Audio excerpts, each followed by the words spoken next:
मूषकावर आरूढ झालेली चतुर्भुज गणेश मूर्ती सर्व परिचित आहे। गणेशाची विविध रूपही आहेत। कलेच्या या देवतेला मूर्तिकार विविध स्वरूपात साकारतात।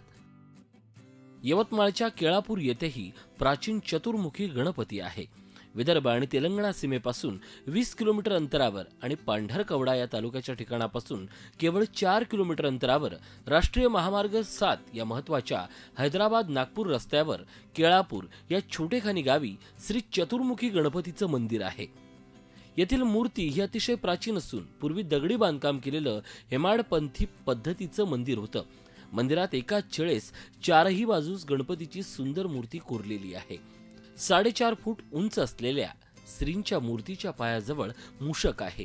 कोणत्याही दिशेनं दर्शन देणाऱ्या या गणपतीची चहुदिशांवर कृपादृष्टी असल्याचं ग्रामस्थ मानतात। 14व्या शतकातील हे मंदिर असावं, कारण शेजारीच असलेल्या जगदंबा देवीचा उल्लेख पुराणात आढळतो। मंदिराची पडझड झाल्यानंतर भक्तांनी नव्यानं बांधकाम करून जीर्णोद्धार केला। तर ते मंदिर म्हणजे निवड वस्त जुनं झालं होतं, त्याच्यातून आता हे बाकी पांढरकवड्यावाले मदतगार करून हे आपले मंदिर एवढं तयार केलं। दगडातून ते कोरीव म्हणजे छान घडवलेलं होतं आणि मग खूप लोक श्रद्धांनी इथे येत होते आणि सुंदर मंदिर बांधकाम केले। आणि इथे मंगळवारी लोक पूजाला येतात आणि खूप श्रद्धा आहे लोकांची। मंदिरामध्ये खूप लोक दूरचे येतात आणि मंदिर आहे ना, आम्हाला अनुभव भी आला का हा मंदिर चांगला आहे। आणि हा मोहल्यामध्ये सर्व आदिवासी समाज आहे आणि आरती वगैरे चतुर्मुखी गणपतीमध्ये मंगळवारी आठवड्यात आणि नवरात्रामध्ये हा गणपतीचा खूप आरती होते। केळापूर हे टिपेश्वर वन्यजीव अभयारण्य परिसरालगत आणि खुनी नदीच्या शेजारी असून आदिवासी समाजाची येथे देवालये आहेत। जंगोबाई, कुंतलादेवी, टिपाई देवीची देवस्थानं परिसरात आहेत। यास कुंतलापूर हे जुनं नाव असून प्राचीन चंद्रहास राजाचं नगर अशी आख्यायिका आहे। 1818 साली दुसऱ्या बाजीराव पेशव्यांनी अज्ञातवासात असताना केळापूर येथे आश्रय घेतल्याचाही उल्लेख आढळतो। बाजीरावांचा इंग्रजांसोबत याच ठिकाणी युद्धात पराभव झाल्याचा देखील दाखला मिळतो। मंदिराशेजारी गोंड राजाचा किल्ला आहे, म्हणूनच आदिवासी कोलाम गोंड समाज बांधवांची चतुर्मुखी गणपतीवर श्रद्धा आहे। मंदिरात वर्षभर धार्मिक कार्यक्रम आयोजित होतात। केळापूर महिला मंडळ मंदिरात नित्य पूजा आरती करतात। भजन कीर्तनाचा येथे कार्यक्रम होतो। नवरात्रीमध्ये जगदंबा उत्सवादरम्यान आणि गणेश चतुर्थीला भाविकांची मंदिरात रीघ लागलेली असते। त्यामुळेच पर्यटन क्षेत्राचा दर्जा लाभलेल्या केळापूरमधील जगदंबा मंदिरासोबतच चतुर्मुखी गणपती मंदिरालाही भव्य स्वरूप मिळावं यासाठी प्रयत्न होण्याची आवश्यकता आहे।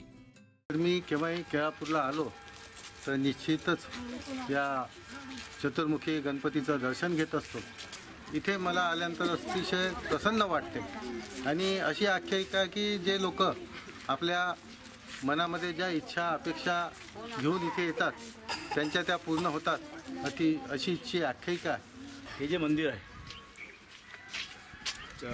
चतुर्मुखी गणपती ही फार प्राचीन काळापासून आहे आणि या मंदिरापासूनच खऱ्या अर्थाने या गावाला आणि ह्या देवस्थानाच्या स्थळाला अतिमहत्त्व प्राप्त झालेलं आहे।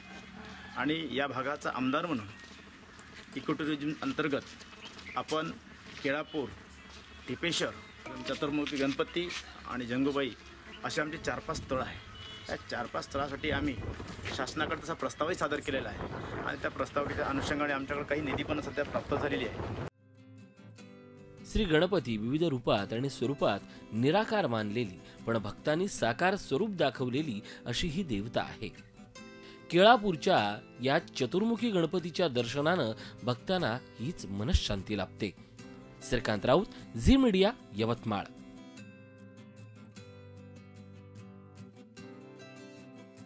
रायगड जिल्ह्यातील सुधागड तालुक्यातील जांभूळपाडा हे गाव 1989च्या महापुरानंतर भारताच्या नकाशावर ठळकपणे दिसायला लागलं।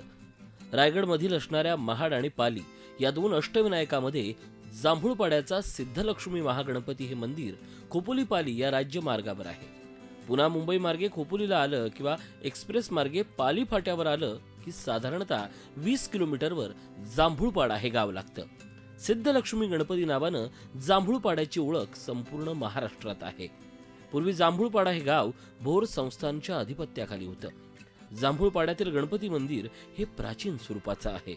विशेष म्हणजे गणपतीच्या मांडीवर साक्षात सिद्धलक्ष्मी डाव्या बाजूला असल्यानं अशा प्रकारचा गणपती महाराष्ट्रात एकमेव आहे. ही मूर्ती दशभुजा, उजव्या सोंडेची, वामांगी सिद्धलक्ष्मी अशा स्वरूपाची अतिशय लोभसवाणी असून महाराष्ट्रातील एक दुर्मिळ गणेशस्थान म्हणून जाणकार या गणपतीकडे पाहतात. इच्छापूर्ती करणारा, नवसाला पावणारा हा महागणपती आहे. ह्या मंदिरातील जी गणेशाची मूर्ती आहे अतिशय विलोभनीय आणि सुंदर मूर्ती आहे. याची प्रतिकृती इथे दीक्षित नावाचे एक पुजारी होते, त्यांच्या रोजच्या पूजेमध्ये ही मूर्ती आहे. आज सुद्धा त्यांच्या इथे ती मूर्ती उपलब्ध आहे.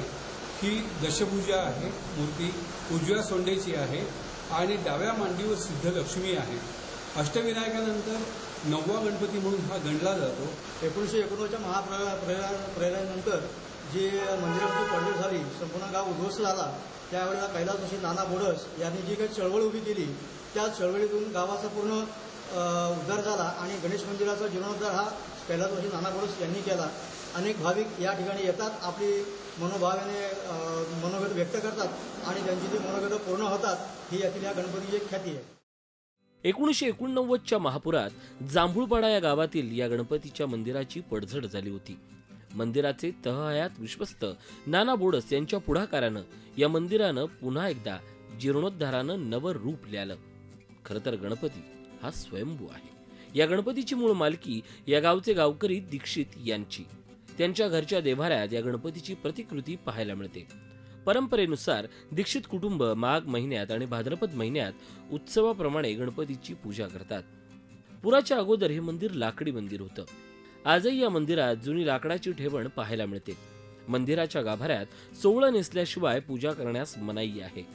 सिद्धलक्ष्मी मांडीवर असल्यानं गणपती प्रसन्न दिसतो आणि म्हणूनच वर्षभर भाविक इथं दर्शनासाठी येत असतात. इतर पण मित्र परिवार आलेत, सर्वजण वेगवेगळ्या ठिकाणी चांगल्या पदावर कार्यरत आहेत आणि इथे श्रद्धा तसं असल्यामुळे आम्ही इथे येतो. तसंच गुरुकुल हे जे छोट्या मुलांसाठी जे आश्रम आहे जिथे मोफत शिकवलं इथे जातं आणि इथून पाली महड हे गणपती पण जवळ आहेत. त्यामुळे म्हणजे आपण फिरण्याकरता सुद्धा इथे येऊ शकतो. खूप छान वाटतं, खूप प्रसन्न वातावरण आहे, खूप छान वाटलं. फारशी गर्दी नाही आहे त्यामुळे पण खूप छान वाटलं. अदरवाईज कुठेही गेलं की सतत गर्दी असते आजूबाजूला, तेवढं शांतता आपल्याला अनुभवायला नाही मिळत. पण इथे असं आल्यानंतर नाही जाणवत. खूप शांत ठिकाण आहे, खूप सुंदर आहे. ठाणे, पुणे, मुंबई परिसरातील भाविक पालीच्या बल्लाळेश्वराच्या दर्शनासाठी आल्यानंतर वाटेत या जांभूळपाड्याच्या सिद्धलक्ष्मी महागणपतीचं दर्शन घेण्यासाठी आवर्जून येतात. रमणीय वातावरणात असणारं या सिद्धलक्ष्मी महागणपतीच्या दर्शनासाठी एकदा गणेश भक्त म्हणून नक्की या. Amol Patil, Zee media, Raigad. Zee 24 तास रहा एक पाऊल पुढे.